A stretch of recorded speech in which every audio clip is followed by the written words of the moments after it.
امام شافعی رحمۃ اللہ علیہ کو اللہ نے علم کی بہت طلب دی تھی. بچپن میں یتیم ہو گئے تھے اور ان کی کفالت ان کی والدہ کرتی تھی. تو والدہ کے پاس کچھ پیسے نہیں ہوتے تھے، تو امام شافعی رحمۃ اللہ علیہ کو اپنے نوٹس بنانے کے لیے پین پیپر نہیں ملتا تھا، قلم کاغذ نہیں ملتا تھا. تو وہ فرماتے ہیں کہ میں بڑے جانوروں کی ہڈیاں تلاش کرتا تھا. اونٹ کی ران کی ہڈی یا کولو کی ہڈی، بڑی بڑی ہڈیاں ہوتی ہیں، ان ہڈیوں کو میں گھر لا کے دھوتا، صاف کرتا، اور جب وہ خشک ہو جاتی تو میں اس کے اوپر اپنے نوٹس لکھا کرتا تھا.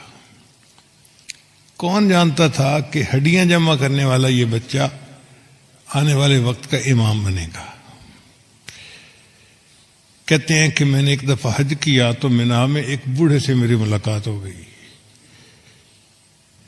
سلام دعا کے بعد اس نے مجھے کہا کہ تم میری دعوت قبول کر لو. میں نے کہا بہت اچھا. جیسے ہی میں نے دعوت قبول کی، اس نے اپنی گٹھڑی کھولی اور اس میں روٹی کے چند ٹکڑے تھے، خشک روٹی کے، وہ اس نے بسترخوان پہ رکھ دی اور کہنے لگا کھاؤ. میں نے کھانے شروع کر دیے. وہ بوڑھا کہنے لگا کہ نوجوان، مجھے لگتا ہے کہ تم قریشی ہو. میں نے کہا میں قریشی تو ہوں، مگر آپ کو پتہ کیسے چلا؟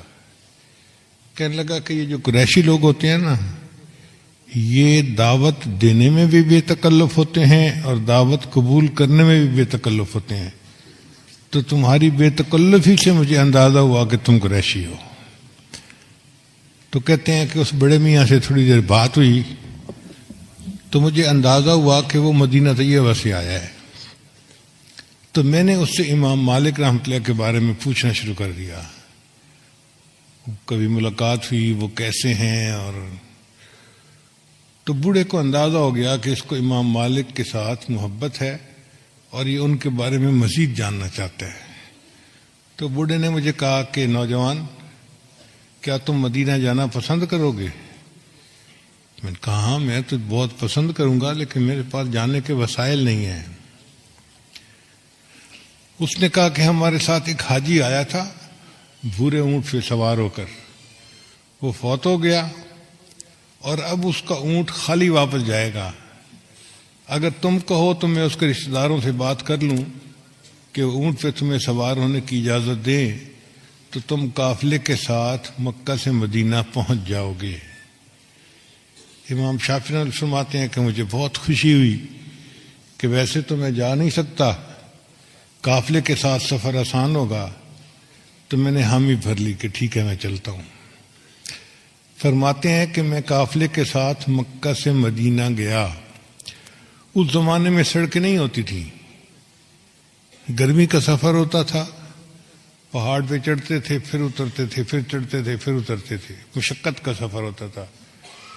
تو امام شافعی رحمۃ اللہ فرماتے ہیں کہ ہمیں مکہ مکرمہ سے مدینہ جانے میں 16 دن لگے اور میں نے 16 دنوں میں 16 مرتبہ قرآن مجید کو مکمل پڑھ لیا. فرق کا اندازہ لگائیے. ہم عمرے پر جاتے ہیں اور 15-16 دن میں ایک قرآن ختم کر کے نہیں آتے، اور انہوں نے 16 دن میں 16 مرتبہ قرآن مجید کو مکمل پڑھ لیا. فرماتے ہیں جب مسجد نبی پہنچے تو جماعت ہو رہی تھی تو ہم جماعت میں شامل ہو گئے. نماز کے بعد ایک لمبا سا آدمی تھا، اونچے قد کا، ایک چادر اس نے باندھی ہوئی تھی اور ایک اوپر لپیٹی ہوئی تھی.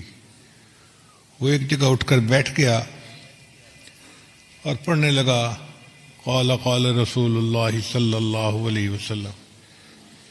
امام شافعی فرماتے ہیں کہ میں سمجھ گیا کہ یہ امام مالک ہوں گے جو مسجد نبوی میں حدیث کا درس دے رہے ہیں. طلباء کافی تعداد میں ان کے سامنے بیٹھے تھے تو میں بھی بیٹھ گیا. ان دنوں امام مالک حدیث کی املا کروا رہے تھے. املا کا مطلب یہ کہ امام مالک حدیث کی تلاوت کرتے تھے اور شاگرد ان سے سن کے حدیث کو لکھ لیا کرتے تھے. چنانچہ سب طلباء کے پاس قلم روات بھی تھی، کاغذ بھی تھے، اور وہ حدیث کو پڑھ سن کے لکھ رہے تھے. فرماتے ہیں میرے پاس تو کچھ نہیں تھا، میں بیٹھ کے سنتا رہا. تھوڑی دیر بعد میں نے دیکھا تو میرے سامنے ایک تنکا پڑا ہوا تھا. میں نے وہ تنکا اٹھا لیا اور میں نے سمجھا کہ یہ میری قلم ہے، اور اپنی ہتھیلی کے اوپر میں نے لکھنا شروع کر دیا. طلباء قلم کے ساتھ کاغذ پر لکھ رہے تھے اور میں تنکے کے ساتھ اپنی ہتھیلی پہ بیٹھا لکھ رہا تھا. کچھ دیر کے بعد اگلی نماز کا وقت ہو گیا تو مجلس برخاست ہو گئی. لوگ وضو کرنے چلے گئے. میرا وضو تھا، میں بیٹھا رہا. تو امام مالک رحمۃ اللہ علیہ نے مجھے بیٹھے دیکھا تو اشارہ کر کے بلایا، نوجوان میرے پاس آؤ. کہتے ہیں کہ میں قریب چلا گیا تو امام صاحب نے پوچھا تم اپنے ہاتھ پہ کیا لکھ رہے تھے؟ میں نے کہا جی جو آپ احادیث لکھوا رہے تھے طلباء تو کاغذ قلم کے اوپر ساتھ لکھ رہے تھے اور میں اپنی ہتھیلی پہ لکھ رہا تھا. امام مالک نے ہتھیلی دیکھی تو اس پہ تو کچھ نہیں لکھا ہوا تھا. تو امام مالک خفا ہونے لگے کہ یہ تو حدیث مبارکہ کے ادب کے خلاف ہے، آپ نے یہ کیا کیا؟ تو امام شافعی کہتے ہیں کہ میں نے کہا کہ حضرت میں مسافر ہوں، طالب علم ہوں اور میرے پاس قلم کاغذ نہیں ہے.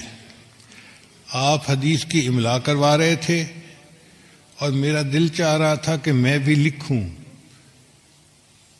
تو آپ بول رہے تھے اور میں طلباء کے ساتھ تشبہ حاصل کرنے کے لیے اس تنکے سے اپنی ہتھیلی پہ لکھ رہا تھا، ورنہ حقیقت میں تو میں اس حدیث کو اپنے دل کے اوپر لکھ رہا تھا.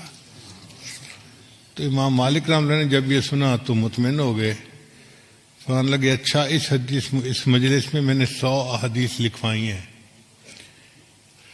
اگر تم مجھے آدھی حدیث بھی سنا دو نا تو میں جانوں. امام شافعی رحمۃ اللہ فرماتے ہیں کہ امام مالک نے کہا کہ آدھی حدیثیں سنا دو. میں نے شروع سے لے کے آخر تک جو 100 حدیثیں انہوں نے سنائی تھیں سند کے ساتھ، متن کے ساتھ پوری کی پوری احادیث ان کو سنا دی. طلباء ایسے ہوتے تھے، استاد سے ایک دفعہ سنتے تھے اور وہ ان کے دل پہ لکھا جاتا تھا، ازبر ہو جاتا تھا، یاد ہو جاتا تھا.